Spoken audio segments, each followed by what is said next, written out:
আজ সকালে দক্ষিণেশ্বর মন্দিরে এক মনোমুগ্ধকর দৃশ্যের সাক্ষী থাকলেন ভক্তরা। মা কালীর আশীর্বাদ নিতে সেখানে হাজির হয়েছিলেন বলিউড অভিনেত্রী কাজল। কিন্তু হঠাৎ মুম্বাই ছেড়ে তিনি কলকাতার দক্ষিণেশ্বর মন্দিরে এলেন কেন? কারণ তার আসন্ন ছবি মা, একটি মাইথোলজিক্যাল হরর ড্রামা, যেখানে ফুটে উঠবে ভালো আর মন্দের চিরন্তন লড়াই, আর তার মাঝে আবির্ভাব ঘটবে এক রহস্যময় মাতৃশক্তির। এমন এক গল্প যা দর্শকদের ভরিয়ে দেবে ভয় আর বিস্ময়। তাই মাকে পুজো দিয়ে নতুন যাত্রার সূচনা করলেন অভিনেত্রী। মা ভবতারিণীর পুজো সেরে সাংবাদিকদের মুখোমুখি হয়ে কি বললেন কাজল, চলুন শুনে নেওয়া যাক। ऐसा लगता है कि मैं अपने मायके आई हूँ, अपने माँ के घर आई हूँ। और प्रमोशन शुरू करने से पहले मुझे यही लगता है कि मैं अपना माँ का आशीर्वाद लेने आई हूँ।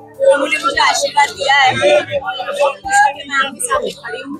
এই ছবির পরিচালনার দায়িত্বে রয়েছেন বিশাল ফুরিয়া, যিনি লাপাছাপে, ক্রিমিনাল জাস্টিস ও ছড়ির মতো থ্রিলারে দর্শকদের মুগ্ধ করেছেন।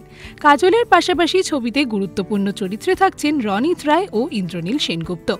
অজয় দেবগন ও জ্যোতি দেশপান্ডের প্রযোজনায় এবং কুমার মঙ্গত পাঠকের সহ-প্রযোজনায় এই ছবিটি মুক্তি পেতে চলেছে আগামী 27 জুন।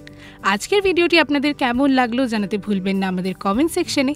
এরকমই আরও অনেক ভিডিওস দেখার জন্য নজর রাখুন আমাদের চ্যানেলে, আর পাশে থাকা বেল আইকনটি ক্লিক করতে ভুলবেন না।